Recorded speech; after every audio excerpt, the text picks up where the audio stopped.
Captain Sam, you hear me? On your left. When you Google Avengers Endgame, you'll likely see the question, is Endgame the last Avengers ever, high up. It's something people really wonder about. The last one was so good, so will there be more? In reality, no, it won't be the last, but from a certain point of view, yeah, it'll be the last one like it. It's not possible to reposition all the circumstances and keep people in the places they were at the time everything happened in Marvel Studios' rise, and it's not possible for us, the audience, to be in that exact mindset again either. There are certainly other viable routes to different kinds of successes Marvel can take, but Avengers Endgame is something else. It stands singularly as the best and biggest cinematic superhero achievement ever made. This isn't another How Marvel Sucks Now video. Oh no, this is due praise for the greatest of all time in superhero movie history, Avengers Endgame. The finale of Marvel Studios' Infinity Saga is officially 5 years old. It's been the same amount of time as the blip between the premiere and now. This is how long the ones who got left behind were working on it. This is how tired they were. Marvel did something truly legendary with this one, and it isn't that they're incapable of making another smash hit. No, it's that Avengers Endgame is the greatest superhero movie of all time, and it simply can't be recreated in that way ever again. Like lightning in a bottle, we simply can't replicate the magic that led up to the perfect culmination of Avengers Endgame.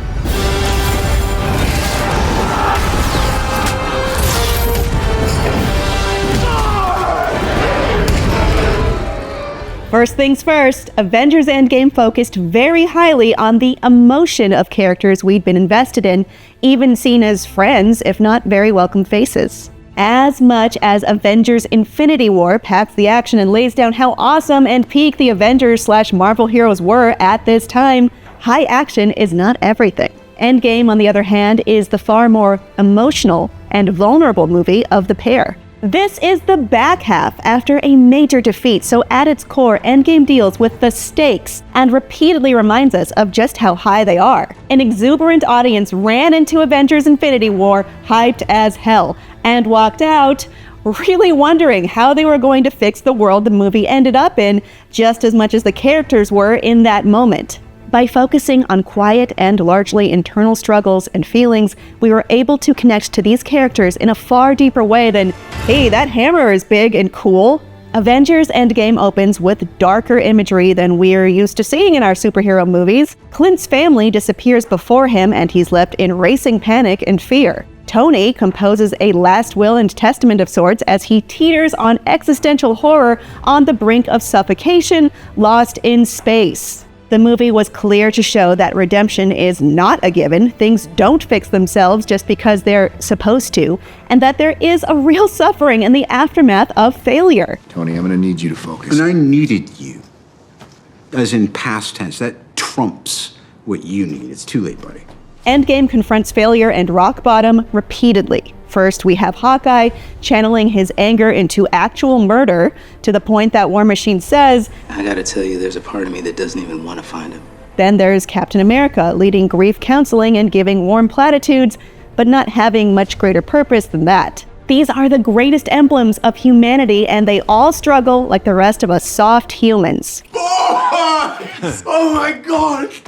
Oh my god, it's so good to see you! And then we have Thor. He'd always been the golden boy, literally a god. The role of Thor made Chris Hemsworth a star in 2011, and he grew as an actor in step with Asgard's favorite son. We watched him lose battles, win battles, lose Jane, find a friend in Loki, lose Asgard, lose his birthright, lose most of his people, and lose his entire family, including Loki, who died for him in front of him. We saw him get back up and fight anyway, repeatedly like any superhero would, and then we saw him lose to Thanos tremendously, twice, and finally lose himself after failing to stop the worst possible outcome. Thor, on a monumental losing streak, devolves into what many of us might do when we're feeling like huge pieces of shit. Noob Master, hey, it's Thor again. You know, the god of thunder? Oh, that's right. Yes, go cry to your father, you little weasel. It's played for laughs, but Thor really does have one of the most devastating journeys of any of the characters, and this is truly the lowest point of it. In Endgame, what does end up setting him in the right direction is revisiting his mother, Frigga, in a scene out of Thor: The Dark World. Amazingly, Endgame was able to redeem one of the MCU's worst movies in this scene by connecting it to the high emotional stakes. Black Widow cries over a peanut butter sandwich, trying so hard to do what she's best at and hold everything together, but getting nowhere with no means and no way to even know how to fix it. You can plan and train, you can have the best technology in the world at your fingertips and do everything in your considerable ability possible, but still fail. I am inevitable. That's the sad truth. We, the audience, face it as normals all the time, but here we see superheroes are no less immune to those levels of depression and feelings of impotent rage and hopelessness. It's really amazing how much time this movie spends on hopelessness. It's nearly 1/3 of the whole thing. And that's a big reason why Avengers Endgame is so striking. It never lets you forget the stakes and why this has to work, because there truly, finally, is no other option. The movie really hammers home that victory is not guaranteed, happiness is not a given, and that uncertainty is a reality you can live in indefinitely. Don't give me hope. At least for a while, Endgame leaves its characters wondering if they can ever be happy or feel right in the world again.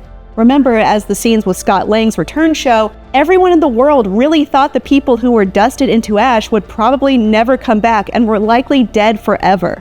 You don't build marble memorial parks for people you expect to see again. The characters didn't have the benefit of hindsight.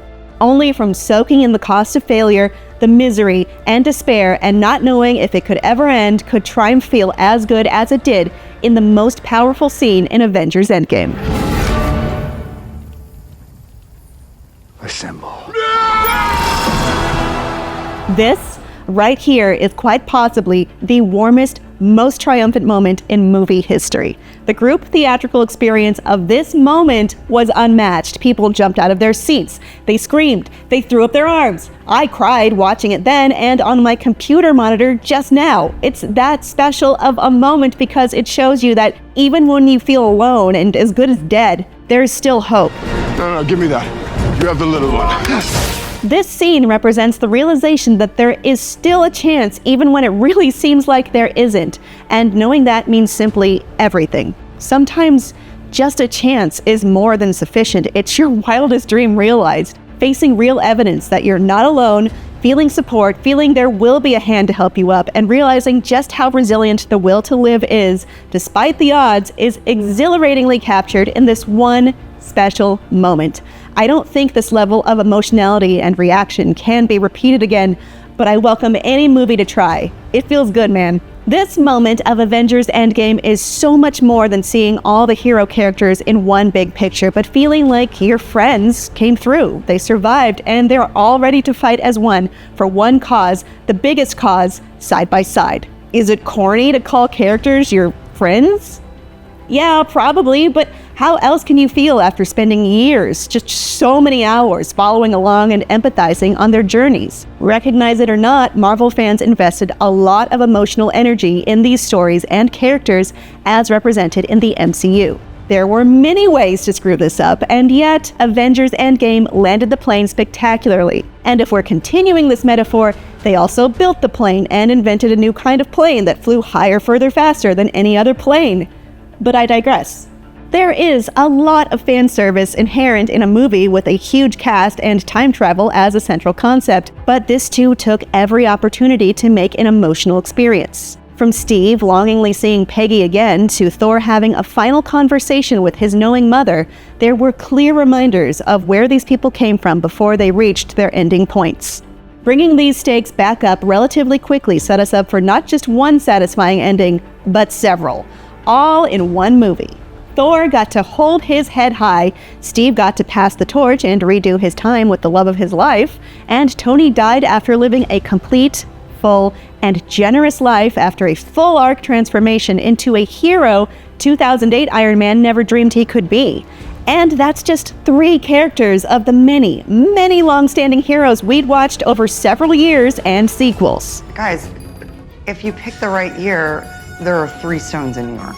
Sometimes it's easy to see the MCU as the perfect coincidence of everything right happening at once for spectacular results, and on some levels, it is. But the Marvel Studios machine was extremely, meticulously planned and built for over a decade to produce the exact result of Endgame.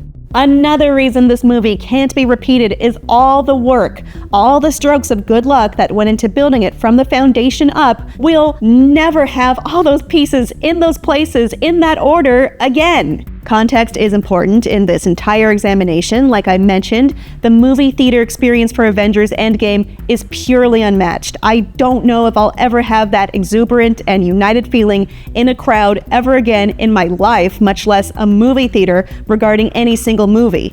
Another important piece of context is, while this is, at surface, the culmination of the Infinity Saga, it's in actuality the culmination of building an empire, and that empire is on the back of one man in particular, Robert Downey Jr.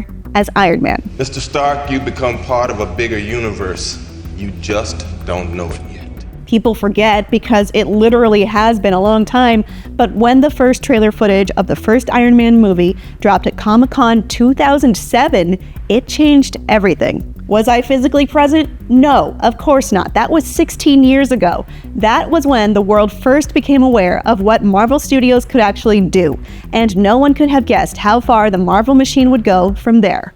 The only YouTube footage of this moment is at best 240p quality, but even though it's grainy and barely higher resolution than a calculator, it's hard to ignore that shocked excitement of the audience.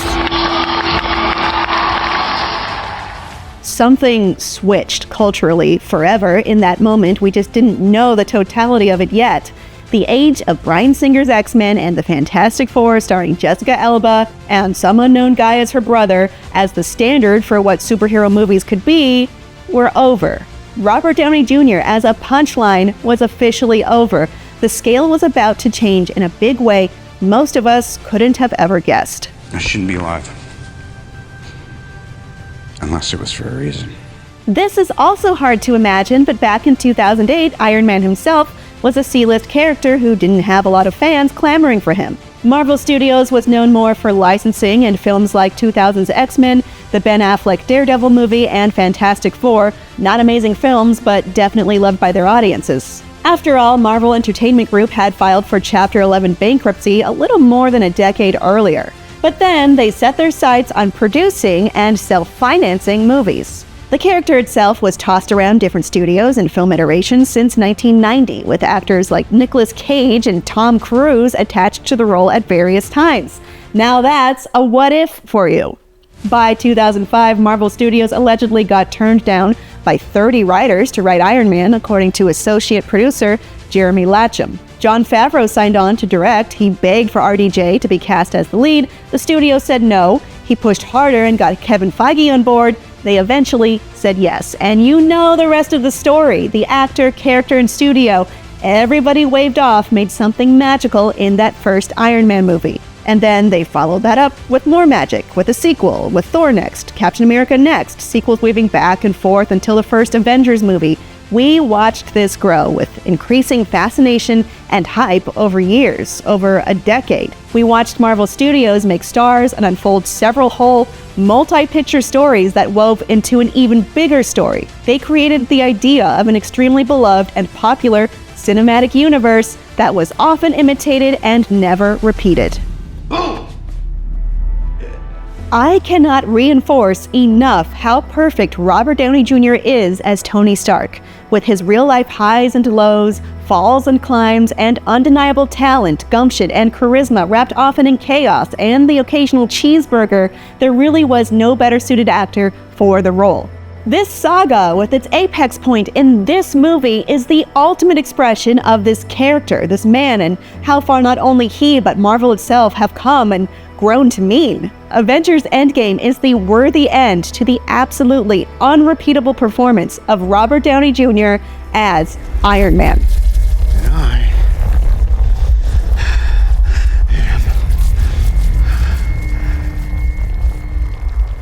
Iron Man.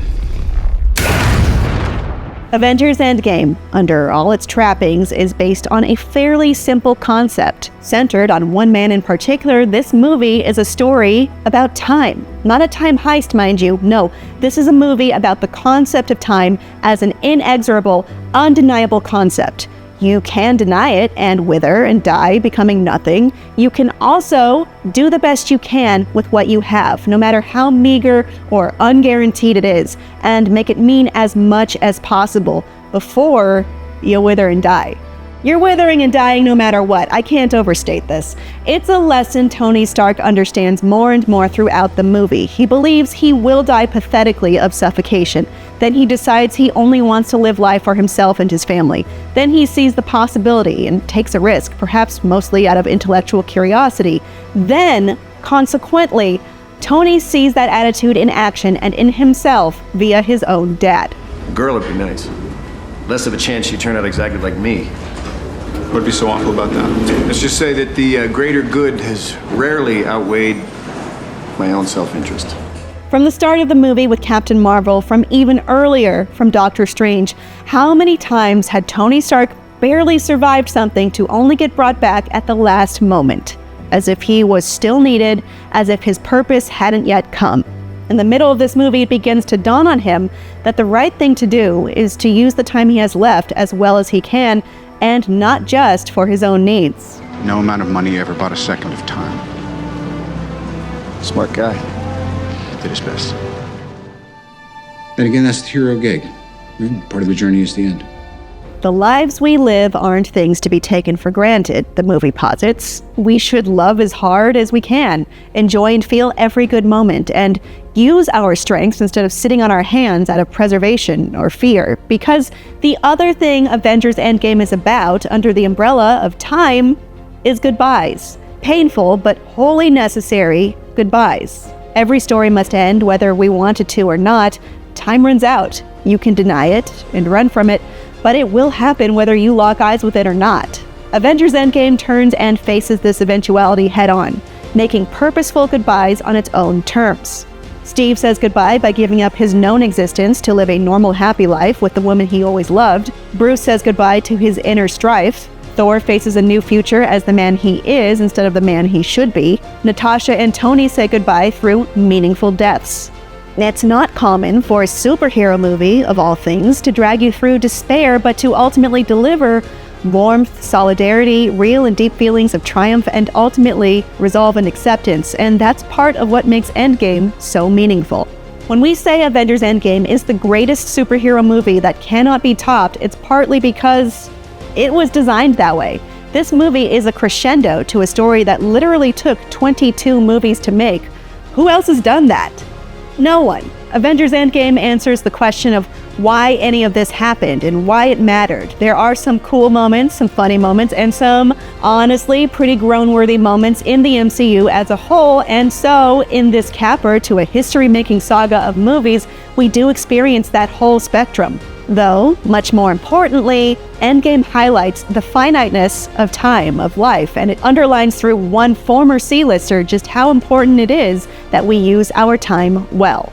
A man using his brain to make a metal shell that helps him do better and bigger stuff is like any person trying to reach and hopefully extend past what they may believe is their own limit. Isn't that what it's all about? Ideally, to have a life realized, time well spent, and for all the emotional and mental and physical work to have been worth the struggle? That emotionality and human truth, in essence, is why Avengers Endgame was and remains the best superhero movie ever made. Thanks for watching. I'm Kim Horcher, and for more on everything Marvel, keep it right here on IGN.